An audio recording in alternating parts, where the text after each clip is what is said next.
Bandeko, kombo ya Général Kasongo, eza cité pamba pamba te. Bonsoir, nous vous dire. Nous vous dire, on a expliqué au kaka par rapport à mon dossier, ndenge les kaki. Mon dossier, ndenge les kaki, ndenge tout sambaki. Donc, on a obligé, ndenge obligé, il y a n'importe quoi tout dans le dossier. On a obligé de venir n'importe quoi, donc n'importe quoi dans le dossier pour nous grave menacer à grave menacé. Baute ko soit na bango na bango amoko bimsi secret que na kosa na raté na vie na ngata jour moko nde toza na mekolielo na bango. Punde za kana kati ya pavillon ils déjà na ba poison ou déjà ba benge ya do bazela ka jour que tozala ke to na moi li solo moto solo li bien et ko coïncider ka ke te loko lia mo ba pesa ngado na mekakate. Nous t'a parvenu koloba na mamba bongo. Donc, en plus de ça, on a menacé grave. Donc, on a menacé grave. Donc, je me suis dit, je me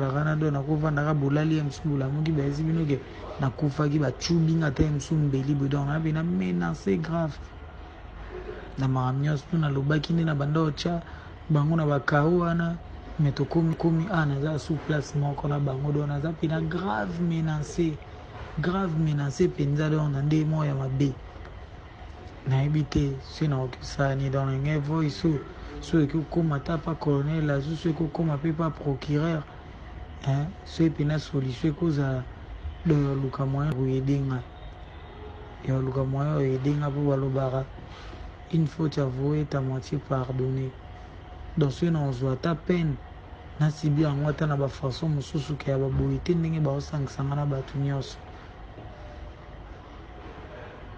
ndé na banda luba ya mususu ba mwamana nyo suti ba vérité wana na nda luba ngona ala trop sûr pour na ebege même si na sala prison un jour so na tima ko nga libanda na ndimite ke na zonga su na ba vio on na ndimite po eza tana mutu moko to ndima ko sala équipe nanga donc ezala facile ke kara o na tambo na ipo asala nga msuma be donc na ebe déjà que donc eza pina donc arrestation asuka na eba eza le roi libération na nga yango mona na lo baba vérité bon sans ko forcer nga to côté na cacho ba menacer nga na cacho ke na changer maloba na ngena me ko changer maloba jour mo connaît la zo benge so na bureau mais to samba bino bigate jamais na changer maloba te ba mamba yi sanga ke na kosa ba mamba na changer te fona loba ka vérité nde ezalaki ndo mo na bandi loba mamba na nyonso de na lobeba vérité wana nyonso mais na grave menacé awana grave menacé awana ngudi donc na ndenge no ya grave na ndé pinza ya grave Bandeko Général Kasongo bandeko na lobango na malembe nyonso eza makambo a sérieux makambo moko ya sérieux pezo salanga pasi na motema liboso nanu po Général Kasongo nanu naloba mabe mpo na ye te naloba toujours malamu mpo na ye me bandeko big boy akosaka pe me ntango alobaka mpo na makambo oyo makambo mosusu nakokoloba nanu teke eza verité to lokuta mozomona eza na nzela. Big Boy a fait des révélations. Et rappelez-vous qu'au moment où le procès était organisé, ici sur ces plateaux, je suis venu, je vous ai dit, ça c'est une aventure de mauvais goût. Au-delà de cette désorganisation, que fait la justice lorsqu'il y a des accusations aussi graves? Lorsqu'il y a des témoignages aussi graves, même pas une information judiciaire au moment où je vous parle n'a été ouverte. Même pas. Qu'à lui là, le fameux procureur répondant aux ordres, qu'à lui là qui a ma tête là, a joué à Kangi Makola Fandi. baluka ba dossier mbongo miyibi ba procureur ba teka milimo, ils font la honte. C'est lui qui est le procureur de la Gombe, Hero Yafandi.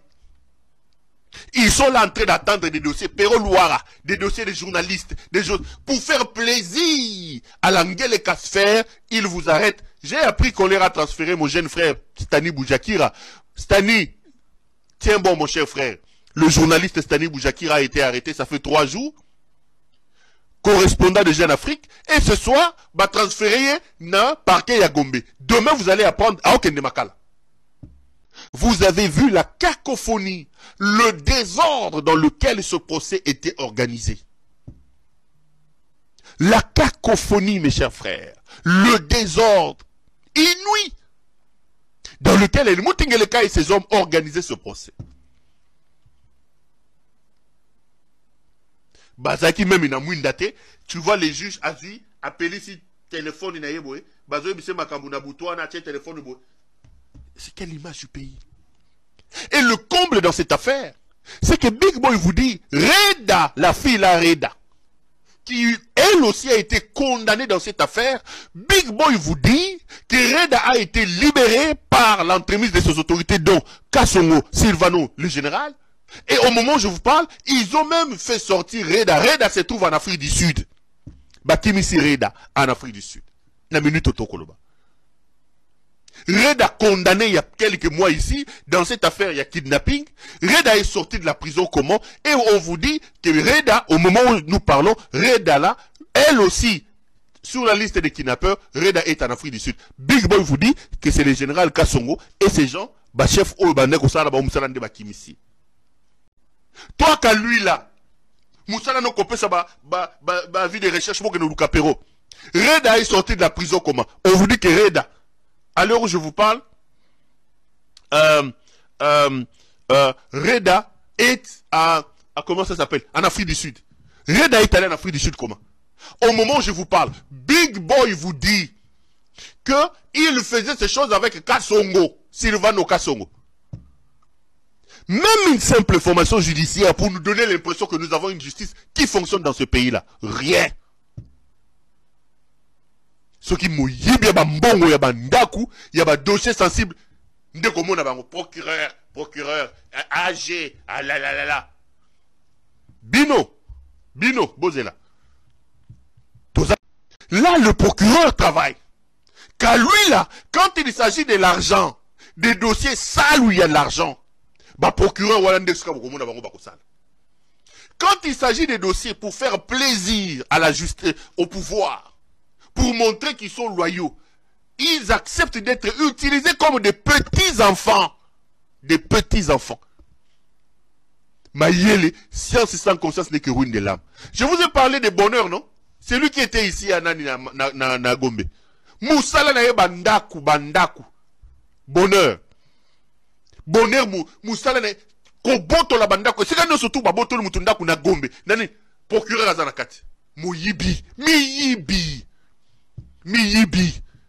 Une justice ngélekalisée. Ce n'est pas moi qui le dis. Lui-même Ngeleka le dit. Il ne dit qu'il n'est pas fier de cette justice. Des gens qui sont allés à l'université mais qui ont vendu leur âme. Aucune personnalité. Qu'à lui là, toi là. Biloko Big Boy azolo ba nozo kamote. Donc même une simple formation judiciaire au reconfongolate. Bandeko tokende nanu malembe.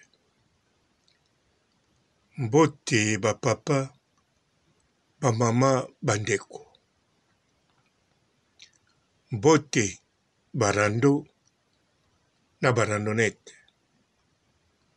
Mbote batoyo balingaka rando na ba oyo balingaka rando te. Mbote ba jeune garçon na ba jeune fille. Mbote bana mike na ba bébé. Mbote ba Sainte Anuarite, Sainte Thérèse, Sainte Ingrid Kabongo. judiciaire carcérale. Ça, il faut le revoir. Il y a une question. Dans ces histoires, il y a Bakaba, Kaba et compagnie. On sent qu'il y a déjà une manipulation derrière. La question qui se pose de la manipulation, est-ce que la manipulation est du côté du pouvoir ou bien de certains éléments? Ça peut être aussi un règlement de compte entre les services, entre les gens qui ont pour ennemi Kassongo, d'autres. Voilà, mais on sait déjà, pour tout le monde, on a mis ce que Banawana, au regard des crimes qu'on va commettre dans le passé, si babimi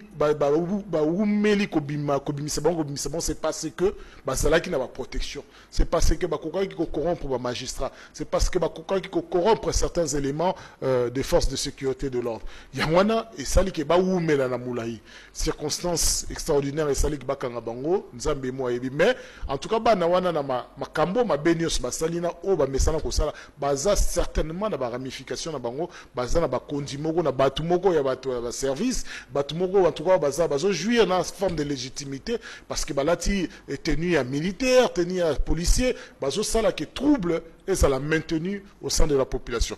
Manipulation, cela nécessite forcément que tout fongo là. En tout cas, les services adéquats ouvrent des enquêtes, les services de renseignement ouvrent des enquêtes. Parce que tout est une question. On dit infiltration, les infiltrations étaient pour servir un intérêt à la nation. Infiltration, pour déstabiliser Mboka, pour servir les intérêts de quelques individus Mogoboé. Nonobstant que dans Simawana, innocent bazo kufa bato basengelo côté population ils ont besoin de la sécurité bazo ko se retrouver. C'est pour cela que on ne peut pas dire tous on a légèreté parce que déjà ceux qui va pour bon bimi manipuler ou pas on doit tirer au clair. Et à plus forte raison dans une prison comme le CPRK. En outre, ceux qui il faut qu'on y ait solo en quête jusqu'à quel degré impliqué dans la Bosoto Union Elati République démocratique du Congo.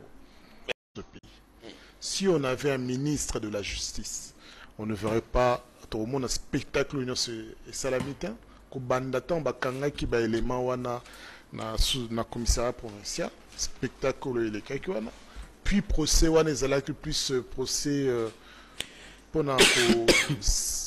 apaiser soif ya la population que pour réellement concourir à la vérité. C'est ça qui est important dans un procès judiciaire, c'est la vérité judiciaire. Parce que pour ça n'était ba équation est belée, il fallait qu'on kangabatu il fallait d'abord élément ezalaki moi belé mais banda bakanga soki quelques jeunes wana toga su le kamute comme si kidnapping ici là comme si makambo nyo subimaki wana ezalaki kilo bah ça dans son sens très important. Si on avait un ministre de la justice, il nous proposerait une politique carcérale parce que 94 de la population basée dans CPRK ils sont en attente d'un jugement, ils ne sont pas condamnés, basés innocents. C'est juste ça. Si on avait un ministre de la justice, le chef d'État ne dirait pas dire que la justice l'a trahi. Parce qu'au lieu d'élever la nation, la justice est en train d'abaisser la nation. Donc le problème en est qu'il y a un dysfonctionnement politique au niveau du ministère de la justice. C'est pour cela que n'importe qui peut se permettre. La police s'autorise à devenir un tribunal, à émettre des sanctions, à garder au-delà du temps légal les personnes interpellées. Il y a quoi interpeller de manière n'importe comment. Et voilà, c'est ça qui est le désordre général de la politique dans la République démocratique du Congo. Oui, ça prend toujours du temps. Enquête, il y a Chiribé au quai des Tils et l'autre, c'est là-bas résultat. Entre-temps, il y a question impulsion. Il y a même un confrère journaliste, Stani, qui est aux arrêts, déjà 3 jours à détention. Au-delà des 48 heures, mais on regarde. Voilà. Merci. Donc, maître, ce gars a tangi comme Stani, il a talé la mission. Donc apparemment c'est comme s'il a commis mon opposition. Non, on a dénoncé. Il a écrit au milieu du lobby. Il a écouté ça, aujourd'hui on parle de Stani. Ancien président actuel, ils sont en vie. Non, comment tu peux mettre l'égalité comme le monde Kabila, on a tiré président. Moi je me dérange dans le côté de question. Non, il ne faut pas avoir la méchanceté. Non, pas la méchanceté. Il y a le chef de doit être le seul. Pas concurrence avec quelqu'un qui n'est pas Passation de pouvoir. Vous êtes chef d'État. Et ça les marquera. Ils ont chef d'État. La passation de pouvoir civilisée. Depuis que toi et moi, nous existons ici dans ce pays, c'est que Kabila en 2024, tu verras, il y aura 3 visages. Tshisekedi aussi sera là. Voilà. Et les prochains qui... Non. Pendant vie. En 2024, il y a Tshisekedi dans la vie. Au monde de Mukwege, Félix, donc parce que nous prenons la République, il y aura Tshisekedi. Allez, donnons-moi. Prenez la parole. C'est bien. Merci beaucoup. Voilà. Nako zongela oyo bandeko balobite parce que ya ko condamner faut te condamner. Je l'ai dit. Bandeko général Kasongo aza n'importe quelle généralité Mazalaki général chef à la police il y avait la Kinshasa et puis il y a IP crime. Donc, a yebi ba criminel oya somme. Pe a yebi ba criminel na ba opération na bango ekotsa bambongo combien. Pe ba criminel moso akuta na bango na histoire la police a yeba teke makambo ezalaka. Surtout ayeba te epesaka mbongo ebele. Mais soki totali bien, histoire ba kidnapper ya Van Dogan wana déjà sa vérité. Mais siko so totali bien, soki général Kasongo bakanga déjà mutu. Ayeba déjà muto bakanga pona vente borgane. Na ba preuve. Na mbongo. Ba soda netango ba signala ye soka bomba secret. Ou bien kende kaka na pire ba soda na ye po ayokaki fuichi wana. Akende kuna kuta na ba mikonzi mususu na ba homme d'affaires. To kuta ne bango te. Makuta mutu ala mbongo ebele.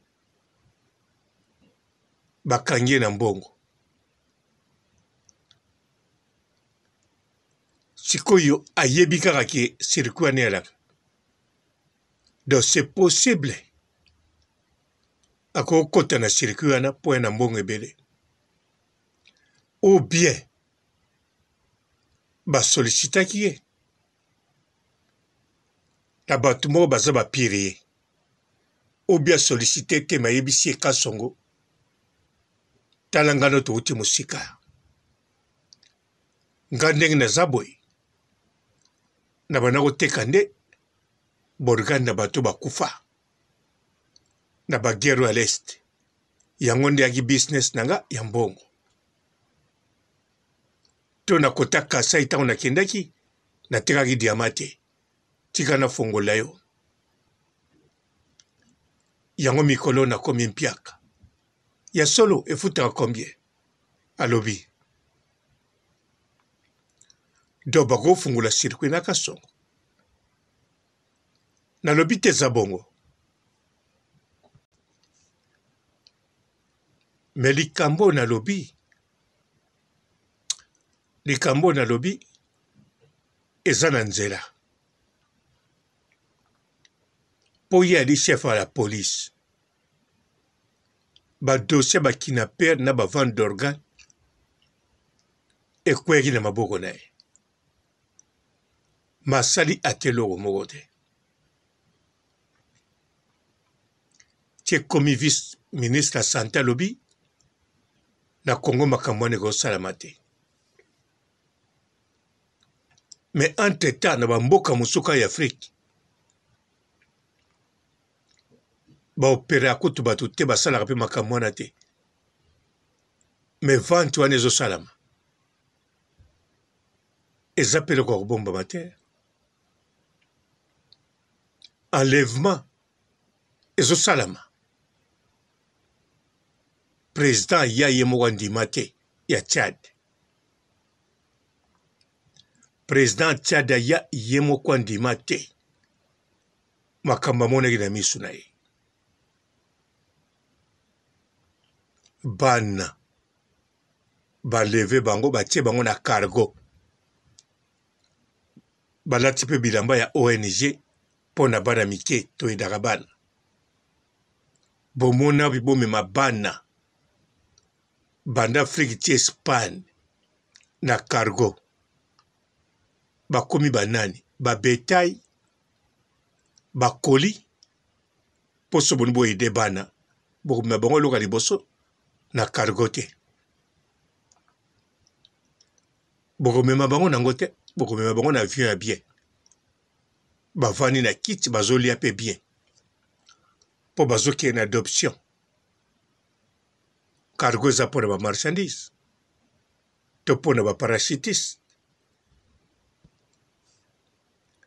Yango Général Kasongo fazonga na ville ya Kinshasa. Bandeko banda kaka babitumbe ya makasi na leste biloko ya nzoto etekami na ndenge akosakana te. Memi avion bakangaki na Tchad wana bana wana tamoso bakotee Congo na nayebi. Kuna na leste ba aéroport ya ndenge na ndenge. Tina aéroport ya ONI avion kokita batuni na bango pe explication te. Ata batuni bakopia pe explication te. Tolanda wana bakonzi ya ONI. Bali bavie kitaka wana ekendeka Uganda ebele. Batunaka pe te so batuni bapiaka bango réponse te kitaka ere nyonso. Esomemba minere.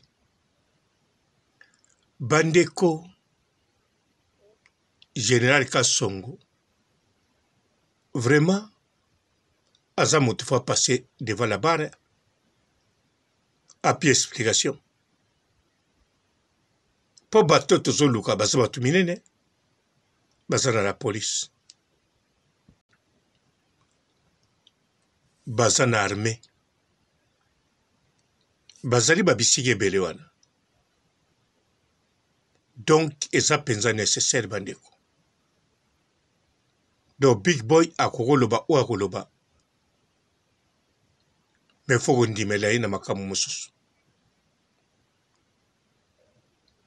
Bandeko faut ndimela ye. Oui. Donc soki piste oyo ya Général Kasongo ekomi abandonné. So balandeli yango te namoni moto baolandela te.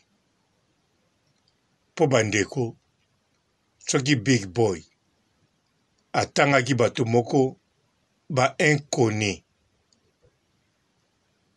En tout cas baninga bakende zwa bango. Baninga baya na bango. Balobi big boy atangi bino. Bosala boye. Bokende ti kotoyo. Donc ndengi kaka. Big boy alobi pona Général Kasongo. Soki alobaki yango pona mutu mosusu. Ndenge lobami kaka na video boy. Oza mutu moko normal boy. Bayebi yo te. Ba relation eza te. Surtout tanga lisusu mbongo. Lokola kabakaba. Ata kutu mbongo yango eza nguma mutu asanzelaka yo. Bakoyelo na ndenge moko. Na blende kabakaba bamemelaki blende. Jupiter. Na wana mosusu bakangaki ndenge mosusu. Mais tango bakendaki ne bafuye. Po kabakaba batambulaki na bablende. Donc Général Kasongo azala convoqué. Na biti na ba mité pe na province te. Do bandeko kop oyo ezalaka deja. Bandakala. bandeko bomitunaka te bino okufi na hôpital basali autopsie omona 6 jours me ntango olingi okufa bayebi bien neti mwana masasi totya comédien na biso ntango akotaka hôpital azalaki na nini bibon donc acteur masasi mwana azalaki na bibon abengi ekota bi papa makambo ezokende bien yaki eluka mbongo bakisi akosomba mpo bapesi ordonnance d'hôpital ntango azoya boye mwana babengai mbango ntango akomi mwana akufi siko bandeko d'après bino mwana masasi akufi na nini traitement ezalaki nanu te bongo te akenda koluka bakisi na ordonnance mais sikoyo pourquoi bakosali autopsie bomoni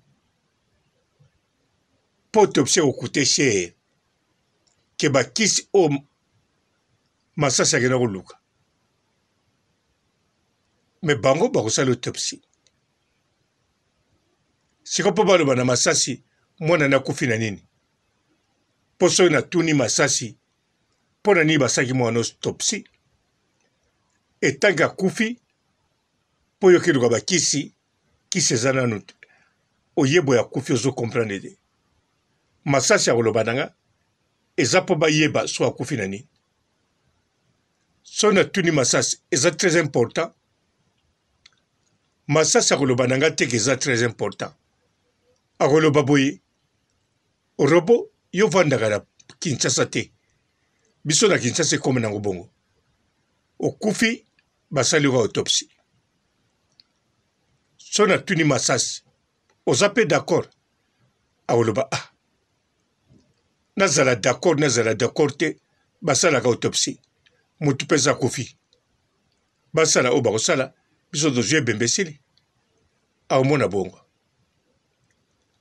nzoka nde ntango mwana masasi akufi likolo ya bibon donc biloko na nzoto to eza intact do bandeko kaka na Kinshasa na hôpital na bino bohôpital wana tu oyo esalaka autopsie commerce yango ezalaki deja wana donc soki ezali baministre bakoyeba tolokola baka songo baka nyama bakoyeba bato ya aner bakoyeba bandeko wana ezalaki circuit ya moto akufi na ye me lokola 2020 vaccin oyo maladi oyo ya korokoro echanzaki badone biloko yango ekoma rare ti mokonzi lelo ti mokola lelo bakoma kokunda bato ata na aksida bongo bapri mikolo emata na ndenge akosakana te edubla kutu te tripla te equatripla mpe te emata na ndenge akosakana te alo bandeko bokanisa bino moko bien Kasongo en tout cas faut passer devant la barre peuple botika yango te botika yango te so bolamuka chaque vendredi na bandako na bino bozobeta banzungu kasongo leka na jugement bobeta bino mpe na province oyo kasongo akei bokeba akovoyage na kelke kidnapper baoyo mpe boza na kisasa big boy alobi bade plus dangereux na baoyo basalaka yango baza libanda en tout cas bosala effort boluka solution mes condoléances tokosouhaite yango na baliwa ya solo na baliwa oyo te disparition omonaka mwana te tala mwana wa bunga oyo bakangelaki Sami Kazadi mwana mwasi ya kitoko mama na ye ti lelo alukaka mwana na ye suspect oyo bakangaki babimisi ye pamba te alobi soki alevaki mwana balakise mwana yango bisika azali wana na kotuna bamama suspect yango mpe ye na kabakaba leki na kulutu kaka moluba na mokongo soki basangani ye balikambo ya kitoko ezali. Est-ce que c'est vrai que une dame là, à Afrique du Sud, est-ce que c'est vrai que les téléphones non bon bango et on pas connaît la soube, connaît Kasongo. Est-ce que c'est vrai c'est le progrès qui a intervenu? Nous sommes dans les 6 pour savoir réellement qui a intervenu. Il faut une commission d'enquête pour dégager ma vraie conclusion afin que les auteurs soient condamnés. Merci maître Gauthier. Voilà, malgré les directeurs de la prison Malik a reconfirmé, je ne sais pas dans le bango n'a pas conditionné, aurait confirmé que la Fireda Tessikwa dans la prison je crois qu'il y a en fait toujours dans cet audio il a promis. Et so azali a bimisi na big boy va nous transférer dans la prison Ndolo parce qu'il y a un danger pour la République. Voilà. C'est aussi une bonne décision. La super kana moni kuna moni sécurité na bango il faut pas que les prison Ndolo. Qui dit livré dans ces dossiers? N'a pas mon amour rapidement maître Eric Bissé. Moi je suis un homme d'État, Bissot Total de manière beaucoup plus responsable et adulte. Si on avait un ministère de la justice dans ce pays, si on avait un ministre de la justice, on ne verrait pas tout le monde un spectacle et salamitain que bandatan bakanga qui ba élément wana na commissariat provincial spectacle les kakwana puis procès wana ezalaki plus procès pour apaiser. Bonjour fidèles internautes de www.elengiakomba TV. Bonjour, bonsoir, balandi nyonso ya Elengi ya Komba. Congolaise TV. Belé partout dans le monde, partout où vous êtes, partout où vous êtes, Elengi ya Komba TV vraiment. Bonjour, bonsoir, na abonné ba fan nyonso ya Elengi ya Komba Congolais TV. Bonjour à mon boss, on a appelé ça vraiment un pandi. Bonjour à mon boss, JP Kiama. Je salue mon boss Balobi, boss de boss Babi, JP Kiama. Bonjour, na Elengi ya Komba Congolais TV vraiment. Namo na zana chaîne de chaque topo, ya boss na JP Kiama, ta ay boss de boss ya ni amandaje. Donc ba sont dans la zaki. Ya boss na biso JP Kiama, nzambe na ngai. Ba boss bazali ba boss bazali. JP Kiama, le boss des boss. Napesi d'abord bonjour, te ba mbote belé na mon boss JP Kiama, on a rosa insaote. Donc na ko le katisa na pesa mon boss JP Kiama, boss des boss. Bonjour fidèles internautes de www.elengiakomba TV. Bonjour, bonsoir, balandi nyonso ya Elengi ya Komba. Congolaise TV. Belé partout dans le monde, partout où vous êtes, partout où vous êtes, Elengi ya Komba TV vraiment. Bonjour, bonsoir, na abonné ba fan nyonso ya Elengi ya Komba Congolais TV. Bonjour à mon boss, on a appelé ça vraiment un pandi. Bonjour à mon boss JP Kiama. Je salue mon boss Balobi, boss de boss Babi, JP Kiama. Bonjour, na Elengi ya Komba Congolais TV vraiment. Namo na zana chaîne de chaque topo, ya boss na JP Kiama, ta ay boss de boss ya ni amandaje. Donc ba sont dans la zaki. Ya boss na biso JP Kiama, nzambe na ngai. Ba boss bazali ba boss bazali. JP Kiama, le boss des boss. Napesi d'abord bonjour, te ba mbote belé na mon boss JP Kiama, on a rosa insaote. Donc na ko le katisa na pesa mon boss JP Kiama, boss des boss. Belé partout dans le monde, partout où vous êtes, partout où vous êtes, Elengi ya Komba TV vraiment. Bonjour, bonsoir, na abonné ba fan nyonso ya Elengi ya Komba Congolais TV. Bonjour à mon boss, on a appelé ça vraiment un pandi. Bonjour à mon boss JP Kiama. Je salue mon boss Balobi, boss de boss Babi, JP Kiama. Bonjour, na Elengi ya Komba Congolais TV vraiment. Namo na zana chaîne de chaque topo, ya boss na JP Kiama, ta ay boss de boss ya ni amandaje. Donc ba sont dans la zaki. Ya boss na biso JP Kiama, nzambe na ngai. Ba boss bazali ba boss bazali. JP Kiama, le boss des boss. Napesi d'abord bonjour te ba mbote belé na mo boss JP Kiama wana na koza ngisa ote donc na ko lekate sana napesa mo boss JP Kiama boss des boss.